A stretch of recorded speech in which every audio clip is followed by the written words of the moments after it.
So I'm thrilled to be a part of that legacy. Nick has also been a researcher into the history of Civil War veterans who came to California after the war and co-curated a museum exhibit on that at the Pasadena Museum of History. He has given talks at roundtables and historic gatherings over the years on a variety of topics, most recently on Civil War prisons. Nick's talks always receive great praise for combining excellent oratorical skills with fascinating insights into history. And tonight you're going to hear one of those. Nick, take it away. All right. Now, one of the things I do not do is PowerPoint presentations. So you're going to be stuck just with my face and voice for this because I'm going to tell you a story. And it's the story of a place in Kentucky. Now, you may not have thought of Kentucky as being part of the raising of African American troops during the Civil War, but in fact, the second largest number of African American troops raised during the Civil War were those raised in Kentucky. And the reason was an odd one. It was because Kentucky didn't really want them.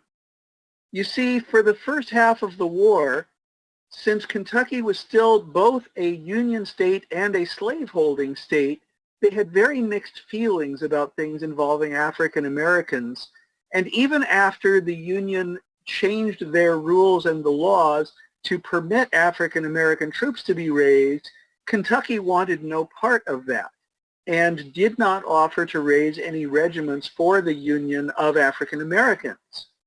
However, once it was pointed out to the governor of Kentucky that African American troops raised within the state would count toward Kentucky's quota of troops as far as the numbers that they had to provide by volunteers or by the draft, suddenly the state of Kentucky changed their policy on this and said, oh, all right, you can start enlisting free African Americans in the state of Kentucky. Well, that's nice, but there weren't very many of those. Most free African Americans in Kentucky had left Kentucky at the start of the war or before that because they didn't feel very welcome. In the 1850s, there had been an attempt to form a college at Berea that would include having African American students as well as, shockingly enough, women permitted to learn things. And that college was basically chased out of the state along with its founder, John Fee, who was an anti-slavery activist as well as a preacher and well, he had several roles in the founding of Berea. But he and the college were basically chased out of the state in 1859. Well, the census of 1860 showed that the bulk of the African American population of military age were still enslaved. So an interesting compromise was reached. The federal government offered to buy them at a discount and free them and have them be as soldiers. So any slaveholder in the state of Kentucky who could provide a male slave of military age would be given $300 for permission for the army to enlist that man and free him. There were some of the slaveholders who agreed to that, but the problem that came up immediately was, what do you do about the men who are held as slaves by farm holders who have gone off to serve the Confederates? Mic off. You can't find them to pay them the money. And in addition, some of them had already run away. In fact, one of them was awarded the Medal of Honor later after having run away from one of the farms in Kentucky. So the rules were loosened. And men who had left slavery on their own, whether or not their slaveholder was a Confederate, were also enlisted. Now, then there was the question of where do you train them? And by the rules at that time, typically you trained them somewhere near where they enlisted. There was land available in eastern Kentucky, and Camp Nelson was built there. Camp Nelson was large to start and became gigantic. It was actually one of the largest training camps in the country, much less for African American troops.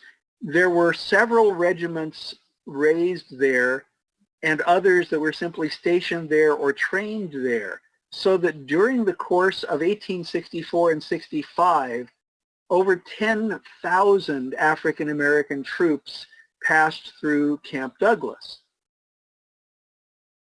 There were things that the Army had not considered, though. When they raised the other African American units, the free African Americans in those, the ones who were the most literate, the most educated, quickly became the corporals and sergeants. If you were trying to raise a regiment that is basically entirely consisting of ex-slaves as the enlisted men, remember, it was still illegal in many areas to teach your slaves to read, and so almost none of them were fully literate. A few of them could read a little bit, a few of them could write their names. But for the corporals and sergeants of a regiment, they need to be able to do more than that. So it was quickly decided that maybe some kind of school would be needed. Well, that's where John Fee came in, because he was right over the border in Ohio, and he had heard that this camp was being built, and he thought that it would be a great idea to be involved with it. So he came back to Kentucky, and he saw, there needs to be a school. And so he helped create a school.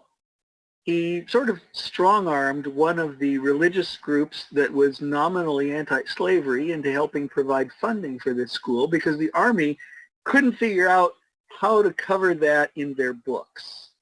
They needed to teach these men, but they didn't really have a system for educating them.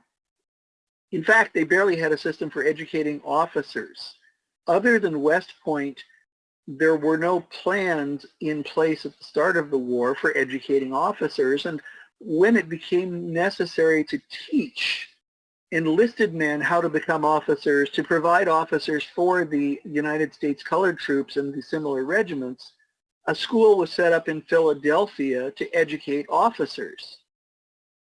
That didn't help in educating the enlisted men, however. So the school was set up. Then the other practical issues began to arise, and one of them had to do with the institution of slavery itself. In Kentucky, like in most of the southern states, in theory, slaves were kept as family units. In practice, these were not enforced as family units. They were not stable family units. And in fact, many of them were not even recognized by anybody other than the owners of the slaves in question.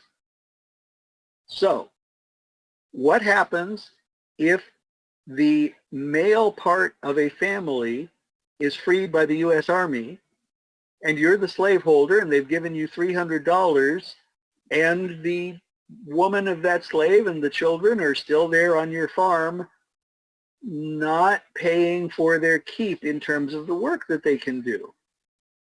Depending on the age of the children, that wasn't necessarily possible, but one of the effects was that some of the farmers in Kentucky decided, well, this is the Army's fault, so they can take care of them, and they kicked out the women and children from their own farms. Those women and children very reasonably went to Camp Nelson. The Army had no plans to provide for these, and this created yet another layer of problems, because the first men to arrive and try to enlist were turned away because the rules weren't set yet. So 250 African Americans initially were turned away and had to come back and reapply for the Army. The women, though, were basically refugees, and the Army didn't like the idea of running a refugee camp in a Union state. This wasn't like in South Carolina, where they had invaded South Carolina and set up a facility for slaves to escape to and then be taken care of. No, this was a Union state where slavery was still legal, and they didn't know what to do about the fact that these were not runaways. they were being kicked out by their supposed owners. So this created another level of problems that the Army didn't want to deal with. All through Mic on.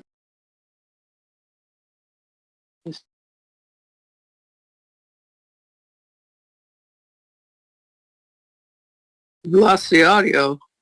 There, it's back. There was a technical problem that somewhere down the line I got a warning that my sound had gone dead. Anyway, so all through 1864, this got worse because the number of people at Camp Nelson kept getting bigger. Initially, there were a few refugees, a few women and children, but as the numbers of troops raised there got larger, the number of refugees got larger. Usually in the hundreds, sometimes in the thousands. And that became a problem for the Army. One of the problems was the structure for who administers a camp like that. A camp like that, like Camp Nelson, had several layers of administration covering it.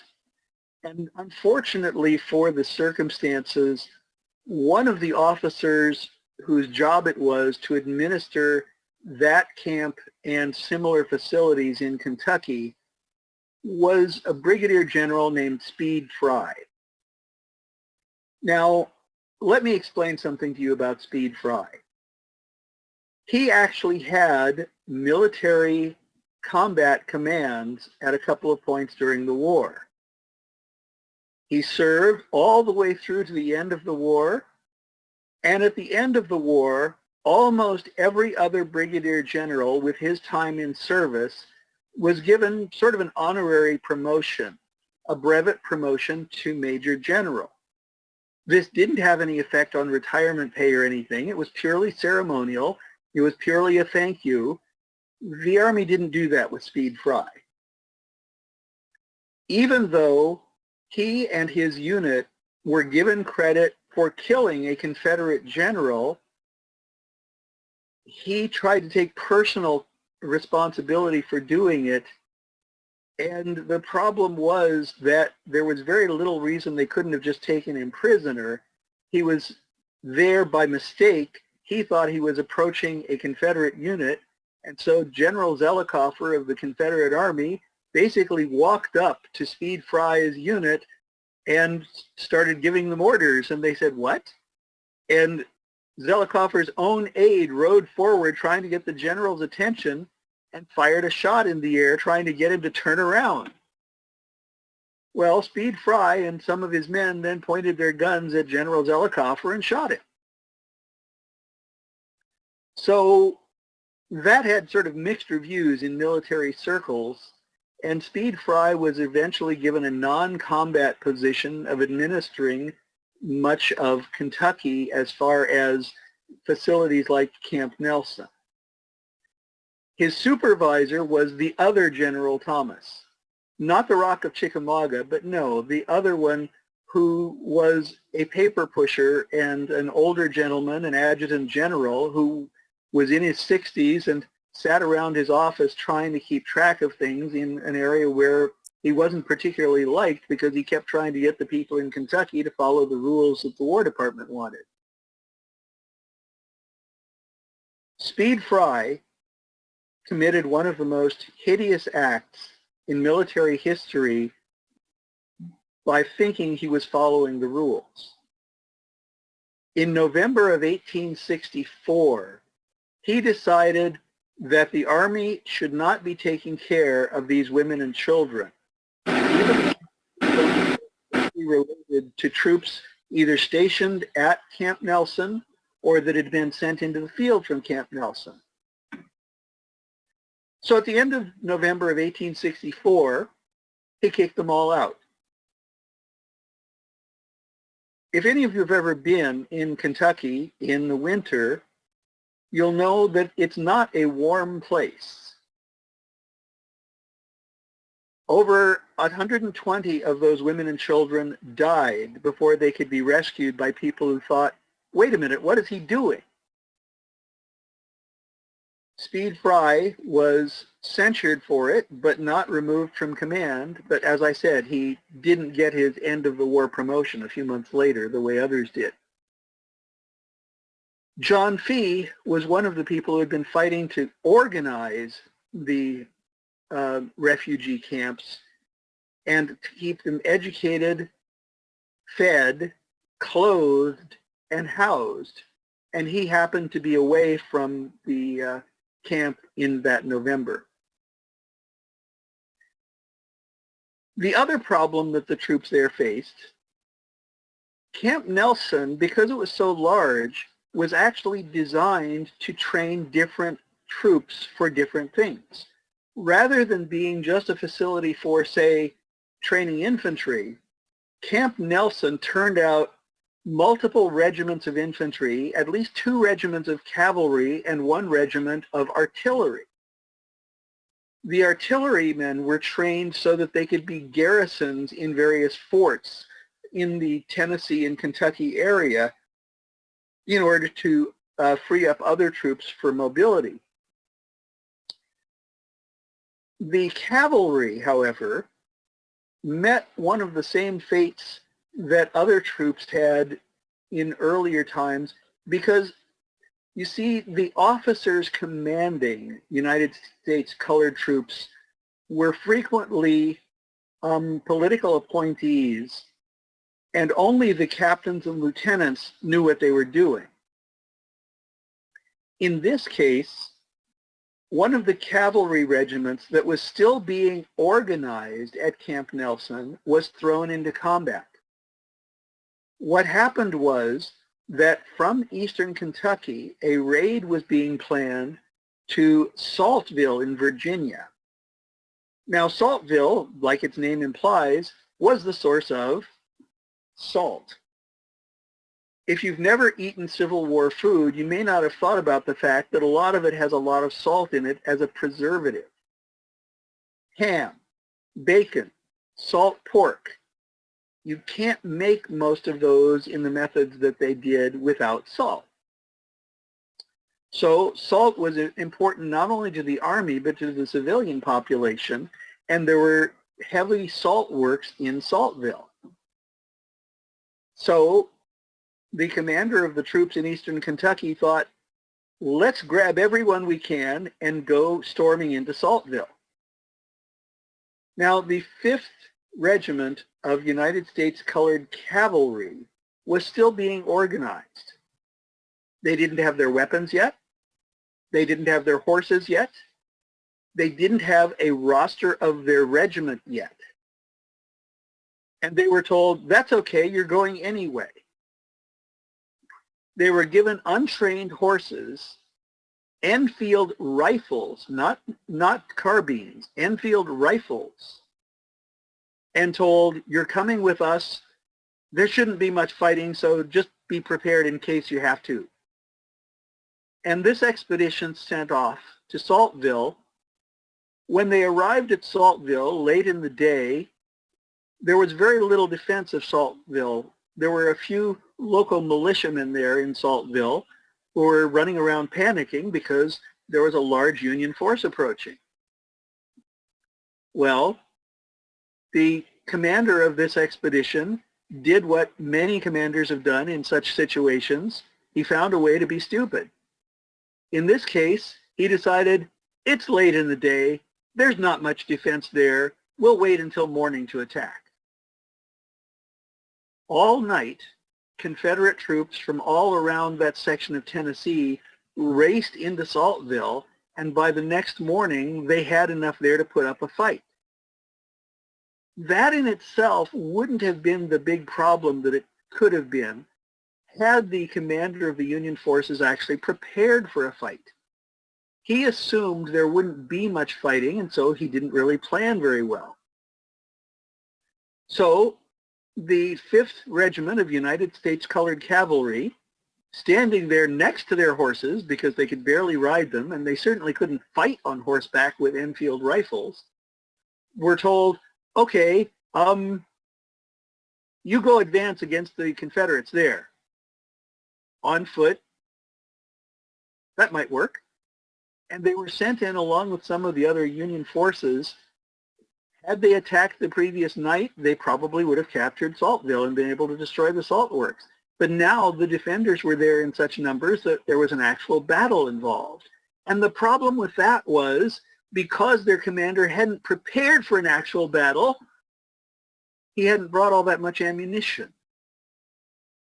And so, as the fighting wore on, the troops, including the 5th Colored Cavalry, started running out of ammunition. Now, this is about the most stupid thing you can do if you're going to attack anywhere, is forget to bring the ammunition. But that's basically what he did. He hadn't planned this. So they had to withdraw, not because they were losing the battle, but because they were running out of ammunition.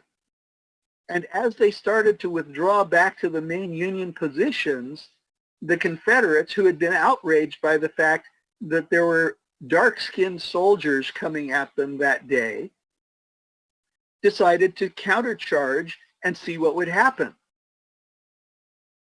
The regimental commander of the 5th U.S. Colored Cavalry and the general commanding the overall attack panicked and ran away, taking what troops they could with them.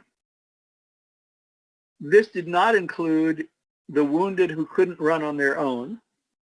This did not include the people who couldn't escape quickly from the battle.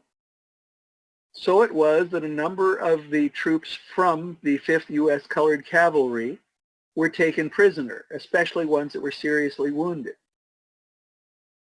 They were taken to a hospital there on the battlefield.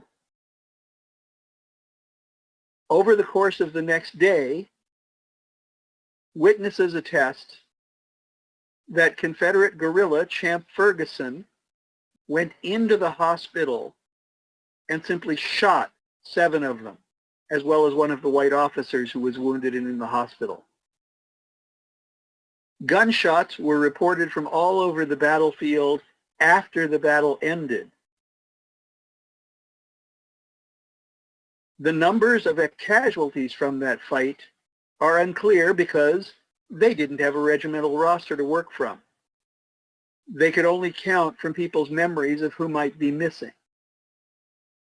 Probably about 50 of the men from the U.S. Colored Cavalry were murdered there at that battlefield or in the hospital. Champ Ferguson was actually charged with a war crime a few months later after the end of the war, and was one of the few people executed for that, other than the fellow from Andersonville, because witnesses, including white doctors and witnesses, were willing to testify against him because hospital staff had to struggle against him to keep him from murdering more prisoners who were wounded. Of the ones who escaped, the Union troops back at their camp were horrified to discover how badly wounded some of them were, but they said, "We don't dare stay behind," because of what they were doing. Well, you would think that the Army would learn its lesson, but in fact, that cavalry regiment didn't get new weapons. They didn't get carbines. And so it was that on a later expedition, where they were part of the escort for a bunch of supplies, they were attacked again. And one of the problems is that Enfields are not the best weapon to be holding if you're traveling and it's raining. So they were attacked as the rear guard of a supply run, and they were basically cut off because they had no usable gunpowder in their weapons. And again, a number of them were massacred after being caught by Confederate guerrillas. Now, it wasn't all horror stories. The 10,000 soldiers who passed through Camp Nelson actually put in a lot of good work over the time of the war. 1864 and into 1865, Some of them were not released from service until the end of 1865 or into 1866. That was one of the things that went on with the United States colored cavalry and infantry and artillery units. Their release from service was sort of haphazard. But what about the camp itself? Well, remember, it was being used as a refugee camp, a military training camp, and a school, as well as in some cases a medical facility. So what's the plan for this at the end of the war? Kentucky had never seceded. The people in Kentucky wanted things to go back to as normal as possible, but slavery was ending. Lincoln had warned the people in Kentucky that this war would probably bring about the end of slavery in their state as well as elsewhere, but folks in Kentucky just hadn't taken that too seriously. It wasn't until March of 1865, though, that the federal government officially freed the families of the soldiers that were trained at Camp Nelson. That in itself was astonishing, but also probably the right thing to do, because these were men who had risked their lives and their families were legally still slaves, even though they had been freed. So, March of 1865, their families are free. April of 1865, the war kind of starts ending, although for some of those men, as I said, it didn't end for another year. What happens about the local community? Camp Nelson was the perfect place to build a new community in eastern Kentucky, one where African Americans could have their own piece of land. That isn't what happened for the most part. There was a small town founded where the buildings had been removed from Camp Nelson. You see, the federal government decided any of the buildings that were part of the military camp don't need to stay there. So all that was left were the sanitary commission buildings. One of the official buildings, I believe, that was used for hospital purposes other than the sanitary commission, and a few of the houses that were used by the refugees. Most of those were torn down too. So a town was built there at Camp Nelson. Officially, that town was called Hall, Kentucky. Apparently, nobody called it that. For 30 years after the war, people still referred to that little community as Camp Nelson. It was remembered by the people in Kentucky. There was a school built there, and after the war, John Fee went back and reopened his school at Berea, which was about 30 miles away. He wanted to have a school like Oberlin in Ohio, but in Kentucky, one where white and black students, male and female students, could all be on one campus. And this time he wasn't chased out, not right away. You see, the culture of Kentucky still wasn't too thrilled with the idea of educating poor students or black students or female students. Over the course of the next 30 years, slowly the rules were changed to make it less and less integrated. In 1866, when it was opened, it was basically half black and half white.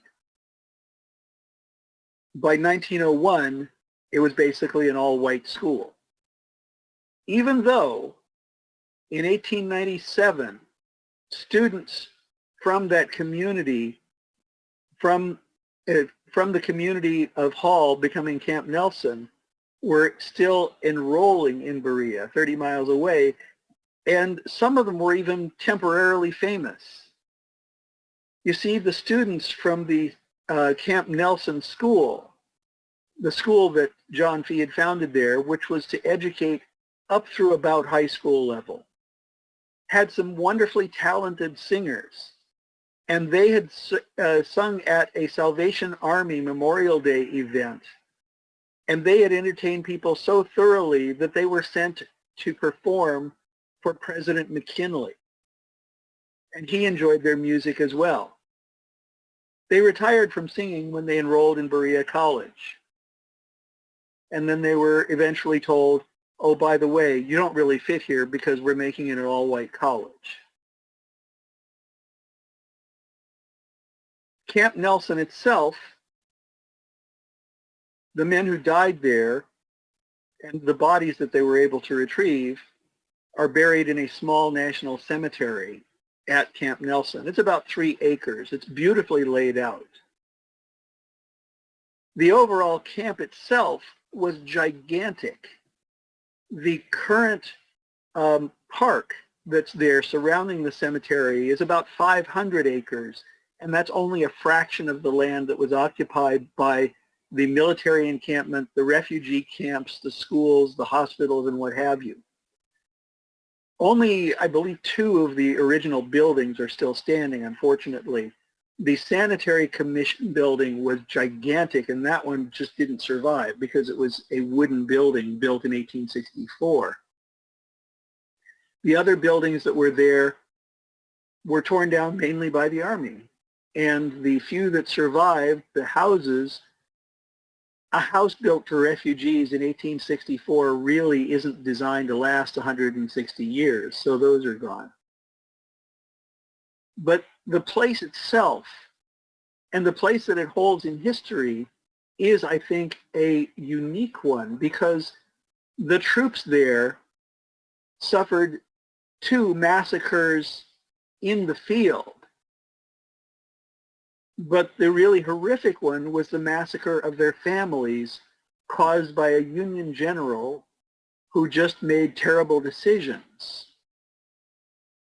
And so even though hundreds of them died at the hands of Confederates and guerrillas, the 120 of them who died at the hands of the Union command structure were the real tragedy there. It wasn't like at Fort Pillow where people died because of bad command and confusing situations. No, the Saltville Massacre was just that, a massacre. You don't kill people in a hospital by accident or because they haven't quite surrendered. There, though, the Saltville case, it was just so badly bungled by the Union Army.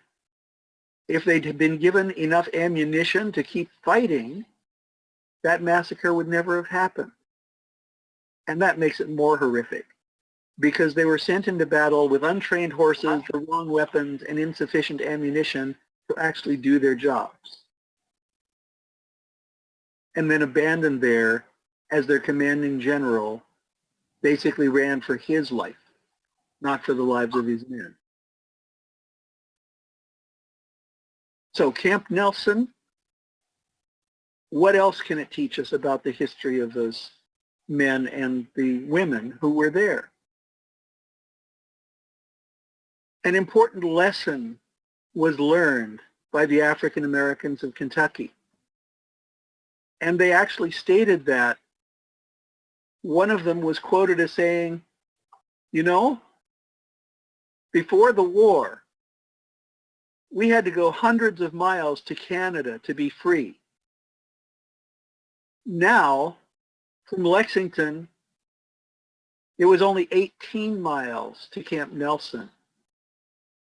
18 miles to our new Canada. The symbol of Camp Nelson and the idea that men and women and children all went to the same place, not only for safety, but to do their part for the safety of others. That made a difference.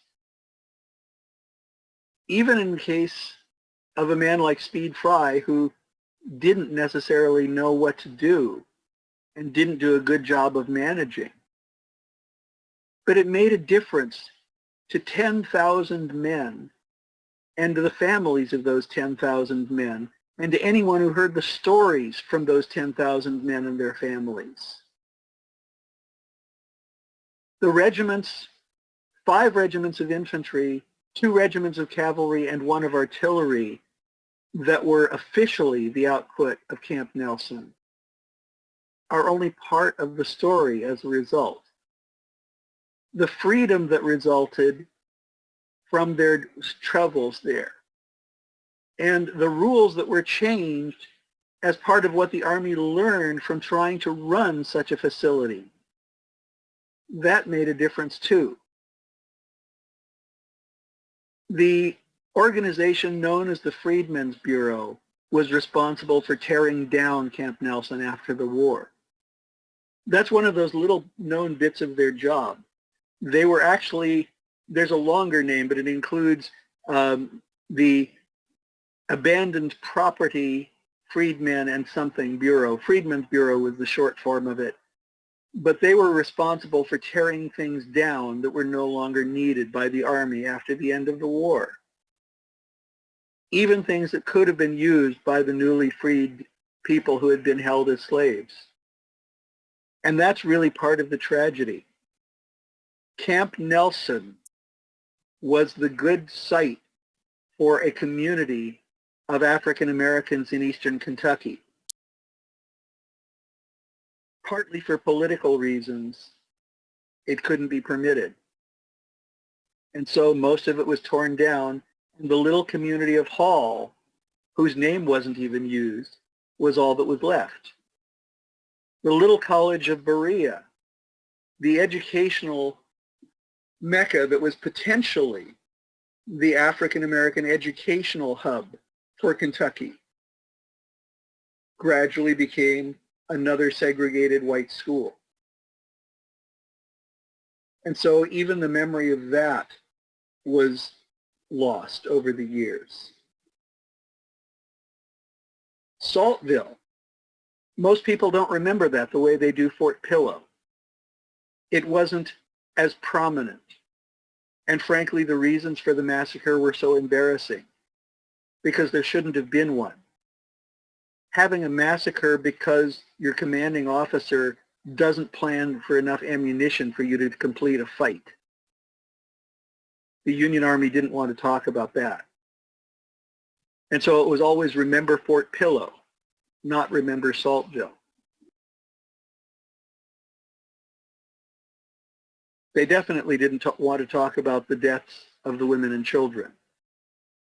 So there was no Remember Camp Nelson commemoration held honoring the deaths of those women and children at the end of November. It's too close to Thanksgiving anyway, and people didn't want to be depressed and get away from their turkeys. But Camp Nelson made a difference. Camp Nelson showed that a facility like that could be built, could be operated, and could do things to help win the war. If it had come up again, the Army, the War Department, would have learned enough lessons to make that something valuable. But by the time of the Spanish-American War, places had started being segregated again. And the African-American troops that served in Cuba were not trained in a place like Camp Nelson and were not even given credit for the things that they actually did, like taking San Juan Hill. So, was Camp Nelson a success or a failure? It was both. It was the potential for a turning point in history. It was the potential for a place to remember and to celebrate. But weirdly enough, it wasn't even fully protected as a national site until just a few years ago. And so much of its history was lost. In fact, it was Donald Trump who signed the Protective Act to protect what little was left that far after the fact. Was Camp Nelson something worth remembering? I think it needs to be remembered, both for its successes and its failures, because without both of them, you're not getting the whole story. without the deaths of the men from the 5th U.S. Colored Cavalry, you don't know why things can go wrong or how they can go wrong. The men from the infantry and the artillery units trained there actually had a very good reputation. They were good garrison troops used in Kentucky and Tennessee. And the infantry didn't have the same problems. They were never sent into impossible situations without ammunition. So there were successes there. But just as someone who's a student of history, I do wish Speed Fry had been given another post instead, because there was no excuse for the deaths of those families. And to be honest, I'm glad he didn't receive his post-war promotion. And I can't say that for most people, because this was a man so hidebound and so insistent on following rules that didn't apply that those lives were on his hands. And that's the real tragedy of what went wrong at Camp Nelson. So, oh, I just saw a question. I was about to open the floor for questions, but Janet just asked a question on the chat. Were there other colored cavalry units? Yes, there were several of them. Most of the United States colored troops were raised as infantry because they were going to be used for garrison troops. But there were at least a half a dozen fully formed cavalry regiments raised at different locations. And there were a couple of other regiments raised by states that were absorbed into it. The regiment raised by Massachusetts kept its Massachusetts appellation, but the 5th and 6th of the cavalry regiments were raised at Camp Nelson as part of the troops there. The idea was that the colored cavalry would be raiding and patrolling railroad lines. And in theory, they'd be able to move more quickly than infantry. If you give them trained horses and if you give them carbines, that actually works. The 5th was basically given untrained horses and rifles, so they were sort of dragoons, but without the real training of dragoons. So they were sent places to stand and fight. That only works for so long. The fact that they were not re-equipped with carbines was just ridiculous. It made it very difficult for them to do their actual job of patrolling or raiding.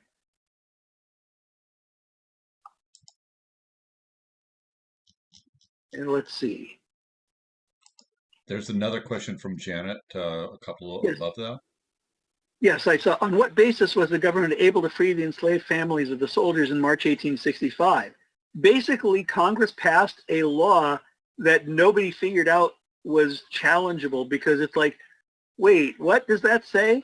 And what it did was retroactively grant freedom to the families of the men who were freed by a previous law that had been put into place, granting freedom to enslaved men who were bought by the army to be soldiers. And the whole thing was kind of screwy, because a lot of former slaves were actually already in the U.S. colored troops and in things like the 54th and 55th Massachusetts. And when they were told they had to swear that they were not slaves, they used the Quaker workaround, basically saying that I owe no man my servitude. So there were some things there. The Emancipation Proclamation did not apply in Kentucky, except there was public opinion that it should have applied to people who were being held as slaves by men who were serving in Confederate forces. Identifying those was the hard part, and that was not really coherently done. It wasn't just the Orphan Brigade and all of that. No, they were joining regiments in Tennessee. So that the whole Orphan Brigade thing was kind of just a confusion. There were a lot of Kentuckians who served in Confederate forces. And so the difficulty was identifying those and making a legal point that they had forfeited their property because they had joined the Confederacy was something that the Army didn't really want to deal with, and the U.S. Attorney General didn't want to deal with. So passing a questionable law was actually the simpler solution.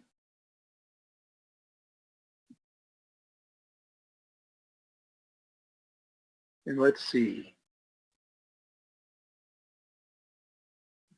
There was a question Roy Atherton asked, this event, are there any recent or past publications regarding the events of this camp? There are, but mostly they're local publications that were done in Kentucky. Weirdly enough, one of the publications that I got to research this talk was published for the State Fair in Kentucky by one of their historical groups. There are a couple of books that go into the history, but most of them study it from the viewpoint of John Fee, because he's the guy who was actually well known because of Berea College. The administrators of the camp, like Speed Fry, well, nobody really wanted to do good histories of them because, you know, even though he was a military officer, even though he was a commander in the field, even other than shooting General Zelikofer of the Confederates, he had the interesting habit of showing up with his troops at the end of battles. And whether that was due to any actual reticence on his part to show up and fight was not clear, but he tended to move slowly in the direction of fighting when he was told to go toward fighting. And so at Stones River and Shiloh and things like that, his troops just happened to get there just as things were calming down and there was no more fighting to be done. So there's not a lot of good stuff to say about him as a field commander, and he was the other person to write about it. The story of the casualties at Saltville, there are a couple of things written about Saltville. There are a couple of things written about the other fights that the 5th U.S. Colored Cavalry were in, but not so much about the other regiments, because for the most part, the artillery and infantry units there were garrison troops that didn't really fight very much. So there are very minor histories of them available. The National Park Service has a couple of paragraphs on each one, but that's about it. So other than that, there's not a lot written about the troops that were raised there.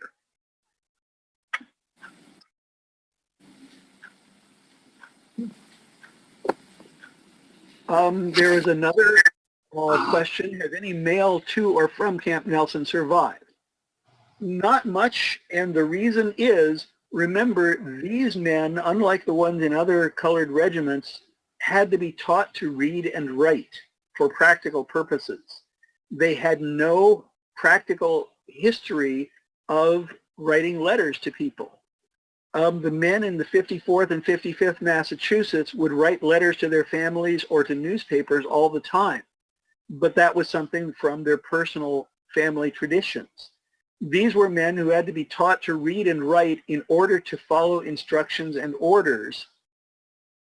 There was really very little education in the fine arts of writing nice letters to your family, because if your family didn't read either and hadn't been allowed to learn to read, there wasn't a lot of point to it.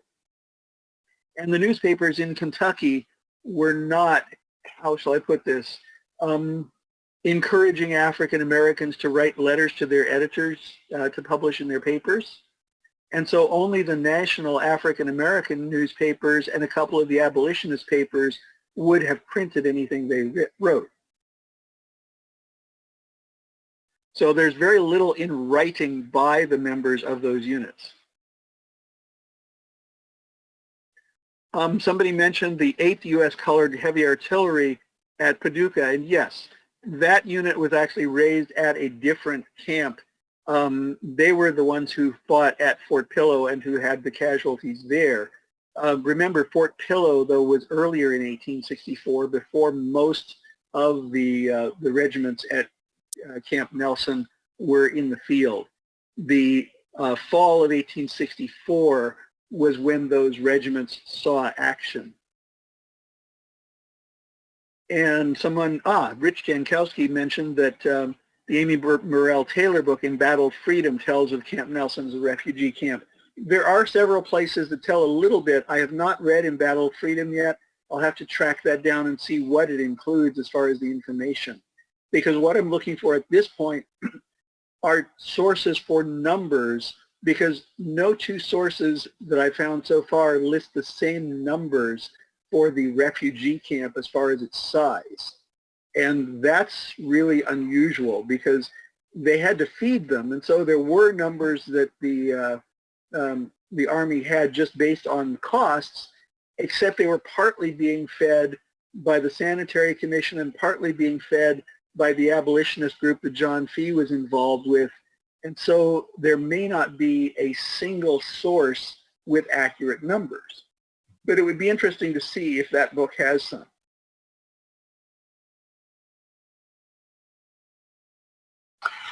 Nick, I had written in, are there any current members who have done genealogy on their families that would be traceable back to the camp? Well, I don't know how you find that out, because I think that's would be a very rich history to be added to what hasn't really been written about or is knowledgeable to a lot of people. I will tell you that based on my own experiences trying to research things in Kentucky, genealogical sources, good luck with that.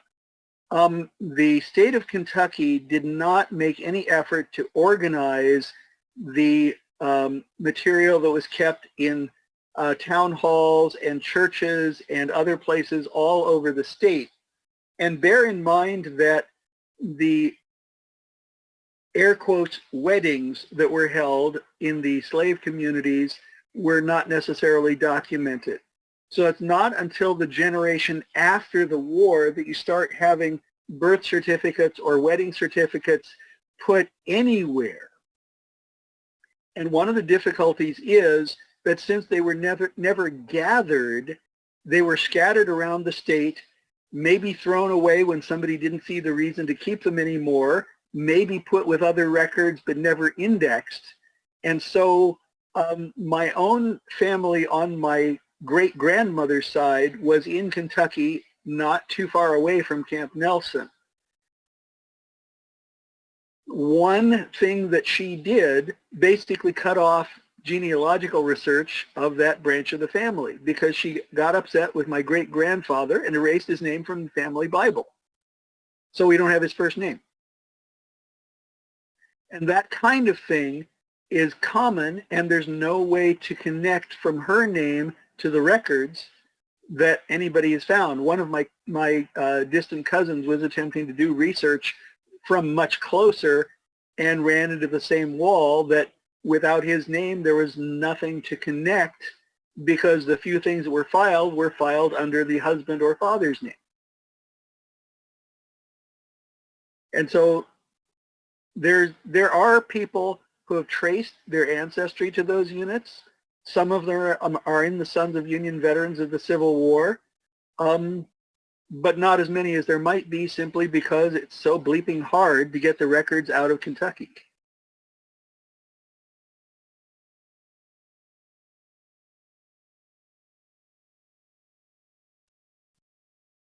Well, all I can say is that's a damn shame. Well, if the Camp Nelson stuff had been maintained as a community, more would have been preserved. But because most of the people were chased out, well, what happens? They're scattered all over. Yeah, who knows where they went? Right. And would they have stayed in Kentucky or moved out into Tennessee or up in Ohio? That's the whole thing. They were scattered. The ones that I have traced, some of them show up in later census data in Kentucky, but there was no particularly compelling reason to stay near Camp Nelson without a town being built there. Yeah. So they moved either to farming communities or to the cities of Kentucky or out of the area.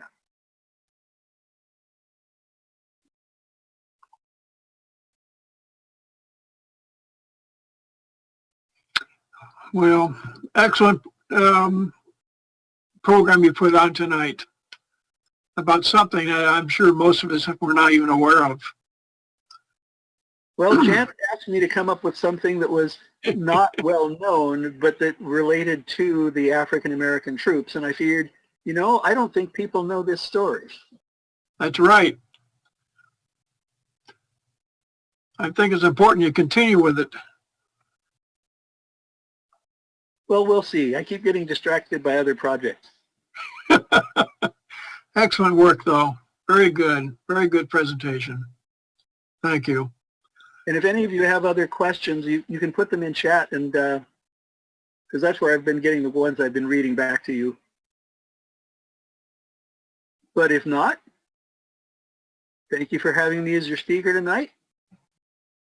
Thank you, Nick, for being with us. You certainly met the challenge of finding a little-known story of African-American Civil War history. Thank you, Nick. And by the way, a couple of the buildings that were there at the site were photographed, and unfortunately the University of Kentucky has, I think they said 16 photographs that were taken on the grounds there during the Civil War, and that's it. 16? Yes. There were just a handful of surviving photographs taken at Camp Nelson, and University of Kentucky says if you give them 5 days warning and reserve a research room, they can show you what they've got, but they only have the 16 photos. Well, can they make copies of them? I haven't managed to talk them into that. I don't know what the condition is, but it's in a reference storage thing, and the 5 days warning suggests that it's really deeply buried in their reference storage. Where they hope nobody finds them, I guess. Well, where they hope nobody asks for them. Yeah. Because it's really like that deeply buried.